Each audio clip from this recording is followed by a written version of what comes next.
All right. So this evening, I'm going to share a bit about forgiveness. I have these beautiful cards, Tosha Silver's, and last night, it's like I had to have this prepared by 7:50 this morning. So I said, what should I talk about? And I pulled a card, and this beautiful card was the one that I pulled. And my first instinct was like, nah, not forgiveness again, which I knew, oh, okay, forgiveness. Talk about forgiveness. So this card says, healing comes from acceptance. Help me, dear Lord, to fully accept what is, knowing that this alone will open me to the new. Hi, Ting. So healing comes from acceptance. Help me to fully accept what is, knowing that this alone will open me to the new. Like the Einstein quote, doing the same thing and expecting different results, that definition of insanity. Often that's what we're playing, right? When we finally decide to say, okay, I accept this moment as it is, simply to be present with it so that we're guided through it. So we're not stuck in resistance and all these imaginings that I can't handle it, it's too much, it's wrong, it shouldn't be this way. So we're not at war with life, but we are instead dancing with life. And when I think about forgiveness, when we think, we need to forgive something or we'd like to forgive something, it's something that we have a grievance towards. So either a grievance towards someone else that they should have been different than they were, or a grievance towards ourselves that we should have been different than we were, or a grievance towards life, that life itself should be different than it is. So we have these grievances which stem from this belief that things should be, or that things even can be different than they are. That's the biggest one, this belief, I should be different than I am right now. You will be different than you are right now in the future. But in this moment right now, you can only be as you are. That's a hard thing to accept and realize. But that acceptance is required for the nurturing to change us in the future. Like this card, help me to accept right now so that I can change. So the grievances come from this idea that things should be different than they are, and also from this idea that punishment will correct things. Right? Does anyone feel that way? That was not right action. And I know how I will fix that action. I will punish it. I punish thee, or I punish me. And we know when we punish others, they very little feel, sometimes they feel, the punishment or the effects of it, but most of the time we're holding on to it. We are stuck. We're punishing ourselves by holding this idea. Judge not lest ye be judged. So whatever we're judging, punishing in them, we're hooking ourselves into it. We're staying in that state, in that vibration. So the grievance is from this idea that things should be or could be different than they are in this moment. Of course, things can be better in the next moment. Everything is improving. Everything is evolving according to these divine laws. And the idea that the punishment will correct things. And we know the main teaching, the foundational teaching of yoga is compassion is the most powerful medicine, not punishment. Now, of course, compassion is an interesting thing to learn. We talk a lot about this, that it doesn't always mean being, oh, it's okay. It's not being a pushover. There's also strength in compassion too. There's an aspect of compassion where you have to have boundaries and say, oh, that's not appropriate, and remove yourself, or you have to motivate yourself or inspire yourself. Dharma often gives the example, if you lose your mind, you're out of your mind, and you come up and you start breaking all my things and stealing and causing problems in the studio, he's like, oh, 911 for you. And then when you're back, we come back and we hug again. So you never throw anyone out. The action may require some space. You may need to have some boundary from that space, but inside that costume is the spark of the divine. It's just working through a lower nervous system, a less evolved nervous system that's not able to express the full love of the divine yet. So we realize that what helps us to enhance our nervous system is compassion, and moving from the idea that punishment will shift to the idea that, compassion. Compassion is actually what will nourish and nurture and help things to change. Many of us are really concerned about justice, right? You hear that lots. People want justice. This is not fair. Justice wasn't served. Now, the mind that says justice wasn't served is a mind that believes it has seen the whole picture, and that maybe exists for 100 years, 115 years maximum. I'm not sure. Somewhere between, a low amount of years to 100 years. That mind thinks that it should see justice in that tiny window of time, which is not the whole picture. So justice isn't our business. The divine is taking care of everything. Everything is unfolding according to these laws of karma. And Dharma says, don't worry. You think something's unfair, it's automatically corrected by the laws of karma, by the way things are unfolding.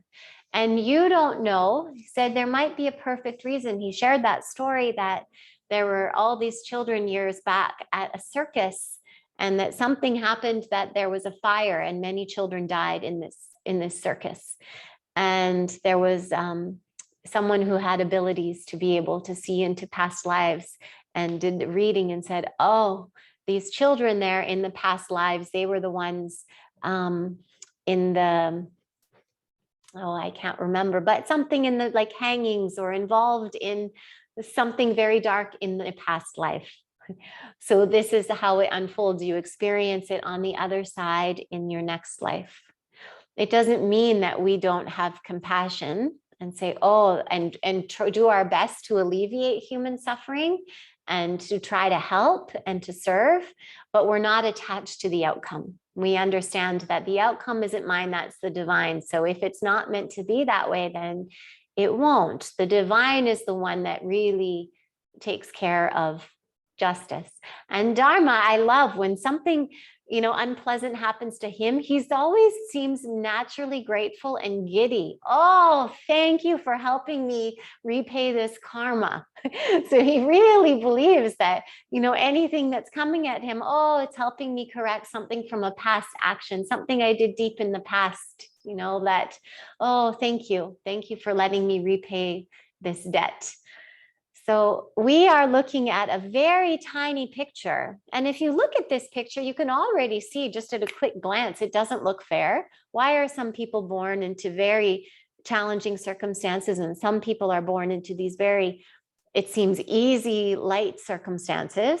And it's according to your past actions. It's determined exactly where you'll be born, when you'll be born, what you need to learn. So every single soul goes through the same things, experiences everything as part of the evolution and the expansion. And when you contemplate that, if you really contemplate unconditional love, really think about it, then I'm not sure we have a choice but to believe in reincarnation. I don't know how we can believe in unconditional love if it doesn't exist, but if you have an idea, let me know. I haven't found one, right? I always struggled with, how is this fair? Okay, maybe this is just working. Nobody is bad. The other thing about this justice is often when humans want justice in this life, what's motivating us is hatred or rage. We hate the being that we perceive to have caused the suffering or pain. We're not able to see that the divine spark is in the being and separate the being from the actions. So we don't like the actions, but we know that divinity is within there. The divine, however, its justice it doesn't have hatred behind it. Its justice is from unconditional love. Here is what you need to evolve and to learn who you are and to resonate more closely with you, who you are. So everything, all of our problem from avidya, this spiritual ignorance that we see ourselves as separate, that we think, one idea that the divine is outside of us, that causes a lot of problems. Recognizing, oh, the divine is in me, but not just in me, it's in every single being that I think is wrong. They are not wrong. Their nervous system is gross, right? Gross in like a thick way. And you could also say, oh, it's kind of a gross nervous system. It's not really serving. It's not allowing much of the divine essence through it. It's dark. It's polluted, but life is for purification. So it will be going through purification perfectly according to the divine laws. So when we think wrong has been done, when we see that something wrong has been done, either that we've done something wrong or someone else has done something wrong or that life is wrong, we are saying that the divine is wrong. We're saying, no, you know what? The creator of all of this made a mistake. Nope, that's not how it should work. I know how it should work because I've been in this body for 40 years or so now. I think I have a pretty good picture of how things work, forgetting there is an infinite being who's seen all of time and all of future time at the same time, who really knows, who can see it from all levels, all perspectives, all vantage points. So we think our limited, tiny perspective is bigger than that it made a mistake. And we also think that the divine is outside of us instead of realizing, oh, it's right in here. So it's a very old belief that the divine is outside of us, and it causes us to feel that we can make mistakes or that we can be separate from it and wrong. When we understand we are not the doer, everything in form, in nature is evolving according to the conditions and the divine laws. The gunas are interacting with the gunas. What are gunas? Gunas are the qualities of nature, and they all interact with one another. So if I have a darker guna, I have an ignorance about a topic, I'll attract someone else with that darker guna to help polish and clean me up a little bit. We'll interact with one another. And I might see at first, I might only resonate with my more positive qualities. No, this, but it's showing, here's your shadow. Clean up your shadow. Right? So there's actually, we're not the doer. When we think that we need to forgive ourselves, we think we're the doer. We think we had another choice. But the way we acted, that was the perfect way for us to react and act according to those conditions. We talked a little bit about this last week too. It's amazing to read books from different people's perspectives. And then you understand, oh, I see what was going on in that head. If you believed that, you would act that way too. They have no choice. That's what's going on in the mind. So forgiveness, when we want to work on actually applying forgiveness, the first thing is to practice seeing divinity in everyone. So we don't see them as these flawed beings making mistakes separate from the divine, but we see, the divine is inside there and the nature is evolving through it. The second thing is to constantly remind ourselves to trust that everything is unfolding perfectly, that not a single blade of grass grows without the will of the divine. That's tricky, but everything is perfect. Even the blue planet that you're born on. Now there's evidence we know there are other blue planets. Right? I was thinking, I saw someone the other day, they just had, to me, what felt to me like quite a dark vibe. And I wondered as I walked by, I wonder if this is their first time on this blue planet. And maybe they came from another blue planet that was even darker. And I wonder if it feels nice here or not. This is just my imagining. I have no idea. Maybe they're from a higher blue planet. I don't know, right? But just allowing my mind to open up to something, bigger. So it's everything's perfect. You're born into the perfect blue planet, the perfect time, the perfect parents, everything that is needed for the evolution of your soul. The other important thing is to reflect on the blessings of our past struggles. We rarely grow when things are perfect, when we're lying on the beach, just, enjoying our nice coconut water and Swimming, that's fun. It's a nice vacation, but we grow when we're in the challenges and the struggles. And when we start to realize how much we grow through those challenges, we can forgive ourselves for challenging and harming others because it was perfect. There was a reason to help that other person grow and to help us grow. Dharma says, don't think of it that way. He says, think of it that way in the form that you don't want to carry guilt. But if you see that you've hurt someone, apologize, say, I'm sorry, do your best to make amends, but also set yourself free. Know on another level that it was perfect, that it was part of their karma too, that both sides actually needed to experience that experience, and that it wasn't wrong. And then the fourth key, I would say, is to remember we never die. Who we are never ends.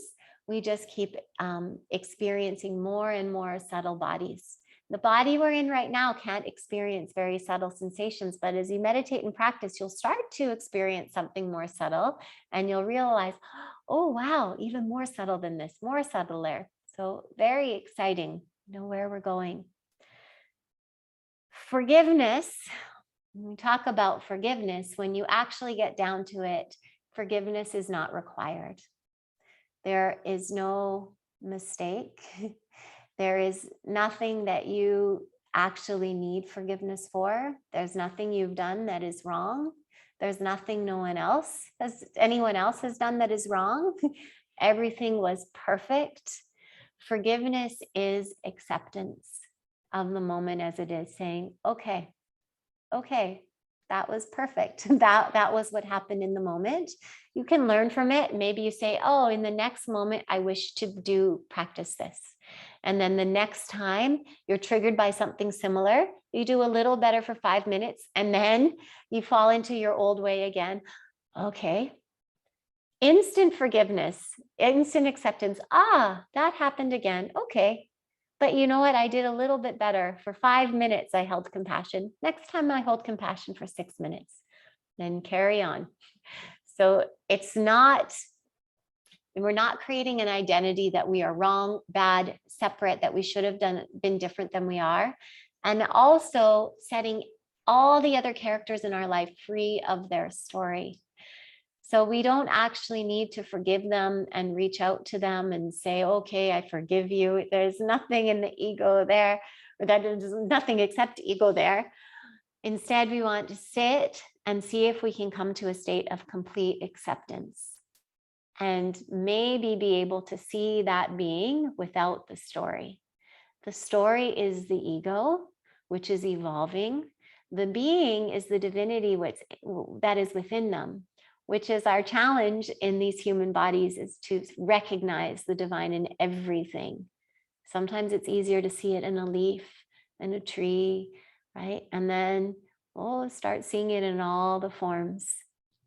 So forgiveness is complete acceptance of life as it is in this moment, knowing that it's unfolding perfectly, that the divine has everything is held in the palm of the divine's hand. There's nothing to forgive. But how do we get closer to this awareness? Lots of reflection, becoming more humble. So sometimes we think, oh, no, but I was right. The only one that thinks it's right is the ego. Only the ego cares about being right, because that's what keeps the ego alive. That's what keeps its story alive. But the self, who we really are, doesn't ever need to be right. It's whole and complete as it is. So it doesn't have this insecurity of its existence. It knows I exist. I am perfect as I am. Reflect on the laws of nature. Meditate. Why do we meditate? So we have some glimpses of what it's like when the mind is quiet, and we can commune with the wisdom that's always in us. There's something inside us that wants us to have a really great relationship with us, but the senses get so dazzled by all the outer relationships. It seems like this relationship will be more fun than this one. Then you really start diving in here and say, I'd like to get to know you. there's an amazing partner waiting inside the center of your heart that has so much wisdom and, is an incredible companion, not as flashy at first. The Bhagavad Gita says what at first seems like poison turns to nectar, and what seems like nectar at first turns to poison. So at first it seems like meditating, oh, this is poison, I can't handle it. Your senses are so bored. No, I want to watch TV. I want to listen to music. I want to go for a walk. I want to do something else. Oh, just sit here, right? This is poison. But then after practice, when we start to experience the incredible love that's vibrating in us all the time without cause, just because it's simply who we are, it doesn't need any external stimulus to make it go. It's always there. Then we realize it's nectar. And then what we thought was nectar outside of us, oh, it was so great, I got to go dancing. Oh, but then I was tired. Or, oh, I got to go and drink all these tequilas, I felt so fun, and then I had a headache. Or, oh, I had this great relationship and then it was taken. We start to see that all the little pleasures outside that we think are nectar are actually poison because they're taken. They have us addicted to a happiness, a love that can't be sustained. We don't want to push them away or shun them, but we want to interact them always with the knowingness of who we are here. So we don't need anything from them. When we don't need them to be happy, then we can just be with them, appreciate them, enjoy them. And then when they move on, perfect, just a cloud going. We know there's another cloud. But if we need them for our happiness, our identity, when that cloud rolls, no, this incredible pain, whatever it may be, right? I need my body to do my asanas. No, my body can't do the asanas.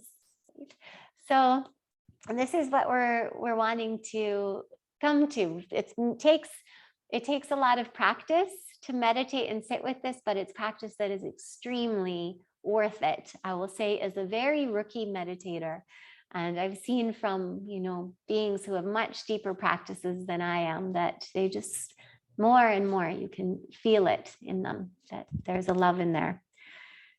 Asking for grace and praying is also helpful. Oh, help me to see this situation as perfect.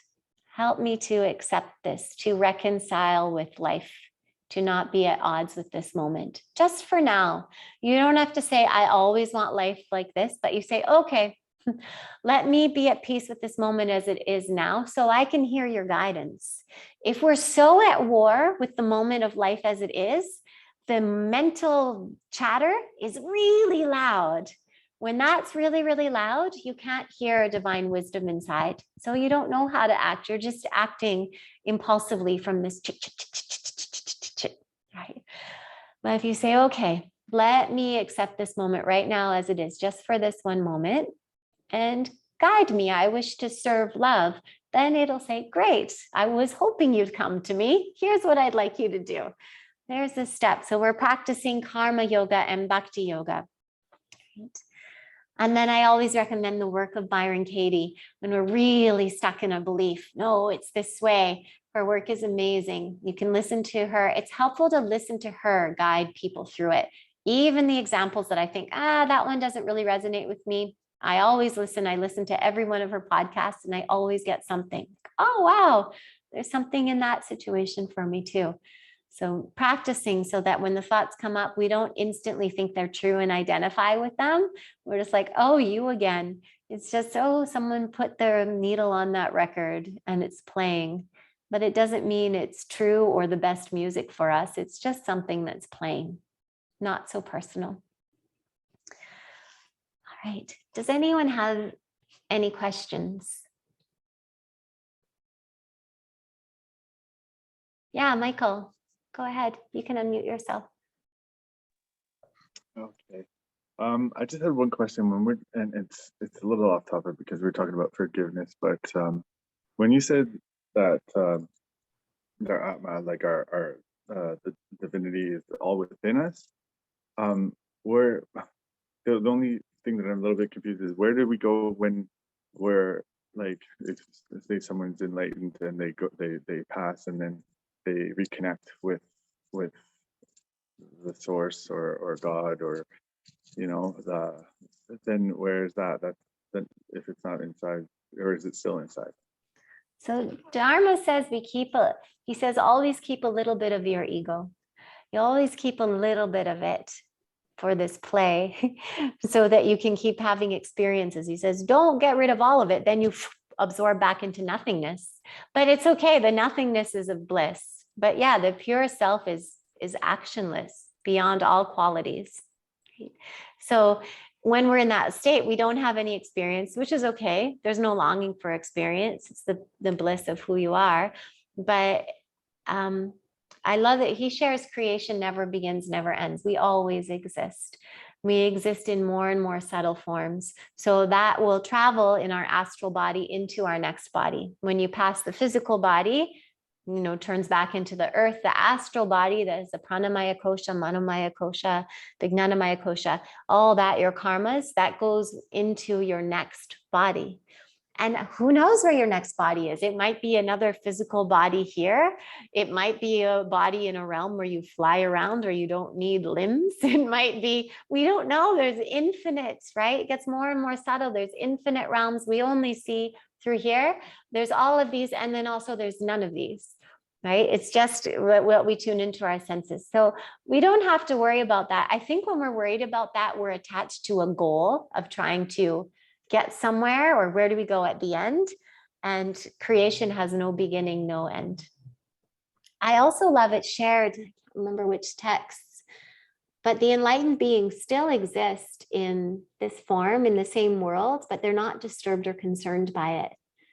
I believe Eckhart's enlightened. I'm not enlightened. It says that only an enlightened one can recognize another. Dharma says, don't think I'm enlightened. If you want to know if I'm enlightened, you have to bring all your attention to your third eye chakra and then look. And if you see a halo around me, you know I'm enlightened. But if you can't see that, then I'm not. And only the enlightened can see that. So only the enlightened can see themselves. But from stories that Eckhart shares, it seems to me that he likely is. And, it's just the peace and his giggliness and complete acceptance of life as it is, and trust. And so you exist, but without the suffering of identification. Everything is there for experience, but there's no more identification. There's no more separate me. Where do I go? There's no concern about that. There isn't a sense of I, me, or mine anymore. Okay, thanks, Sam. Mm-hmm. And nothing I can speak of, but that's what they say. So I want to read this card one more time. Forgiveness. Healing comes from acceptance. Help me to fully accept what is, knowing that this alone will open me to the new. The new has a capital N. Ting, did you want to ask a question? Not necessarily, but it came to my mind that what if when you're holding a lot of anger? Yeah. Why are you holding it? Or like if you're not able to forgive because you have anger within you, and that Yeah. anger can stem with different multiple things or subject. Sure. So first question, why are we holding this anger? Sometimes we're taught that anger is bad and we repress and hold all the anger in our body. And there is a right use of anger, right? If you step on a dog's tail, right? Like that's a quick, or like just, hey, get out of my space, right? It's a quick correction. It doesn't hold an identity to the being who quickly did that, right? So anger is meant to be expressed in the moment, healthy anger. Repressed anger stews inside and labels and creates stories and identity. And some of us were taught, I have to be, so it could be a boundary thing that we've never allowed ourselves to express, no, thank you, or don't say that, or we've never allowed ourselves to, I'm going to remove myself from that action, not the person, but from the action. So sometimes the anger is at ourselves for not having those boundaries, for not using our voice in speaking. And we can't express it from the past, but the way to let it out from the past, make some noise. Dharma says people should sigh more, right? He says there's painful things. When there's pain, you should moan and sigh and let that energy come out. But the idea of, being more spiritual, or sometimes we go into our head and say, well, a spiritual person would say that, but that's just mental. It's not really lived. So actually better to bark for a moment and say sorry and let the energy continue to move. Swami Kashi shares a story. When he was with his guru at the ashram, there was a Swami who always was doing kind of bad things, a mischievous Swami getting into trouble. And he did something, and the main Swami at the center let out a lot of anger towards him, right? And Swami Kashi saw this and he thought, oh my goodness, that's not good. He shouldn't be expressing anger, right? And then he went around, he kept thinking about it, but he was mad at the Swami for doing that. And then he was thinking, oh, he's bad for expressing that.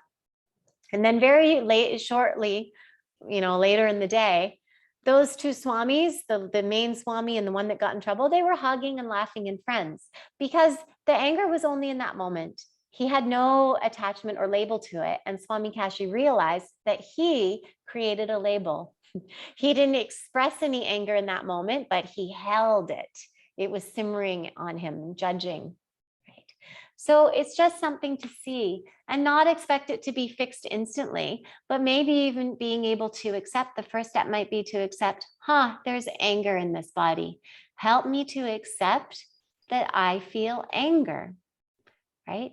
Help me to accept that sometimes I want to say unkind things, and perhaps it's okay, right? You don't know, you want to do our best, but perhaps something that's not all sunshine and roses is required. We don't know. Okay, so you can look at that, but the first step is holding the acceptance there towards the anger, because sometimes we think, oh, I'm a bad person for having anger, or they're a bad person for making me feel this anger. They're just showing us what's in us.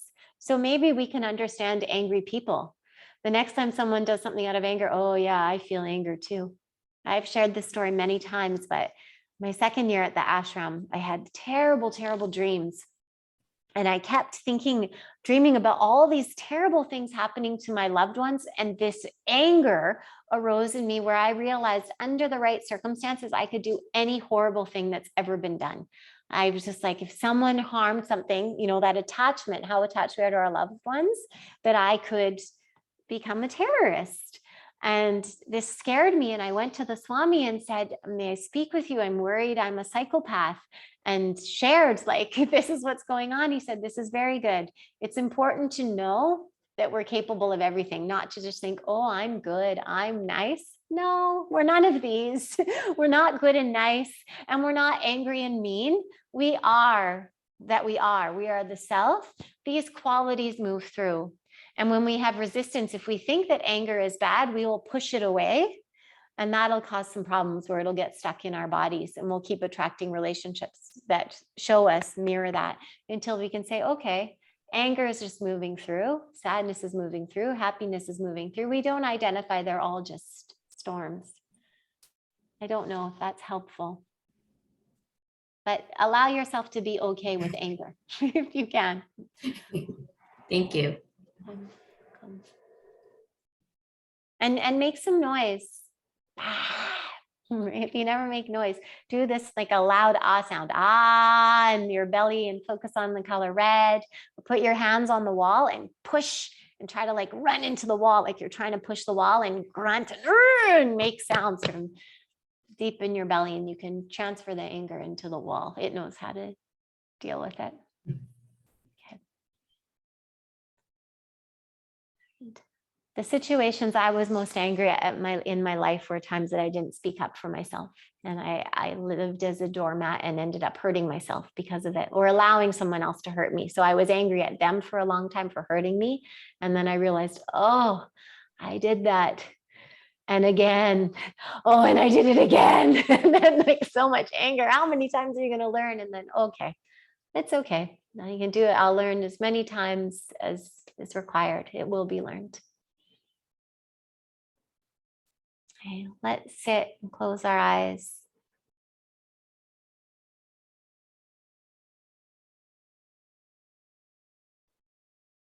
So who we really are is the self, eternal consciousness, the space that everything we can perceive arises and passes in, including our emotions, our thoughts, our physical body. Right now, from the very center of your chest, your spiritual heart, imagine an infinite field extending in all directions. It moves through your entire body. It moves through everything in your home, through your neighborhood, through the entire planet. This space is holding all experience,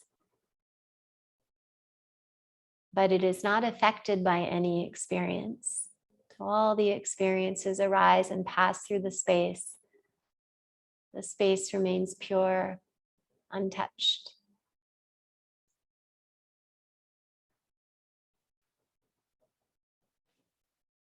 And allow yourself to be this space.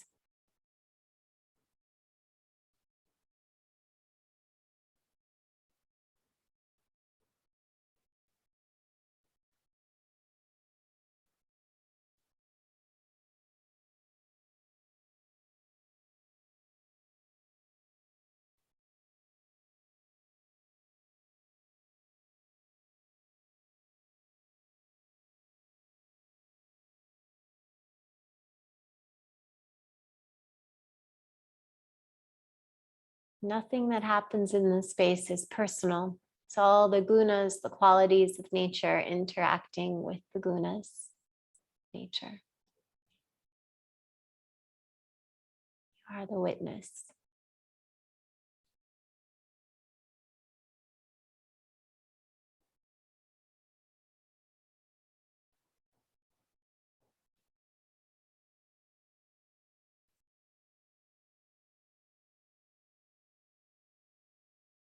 Om.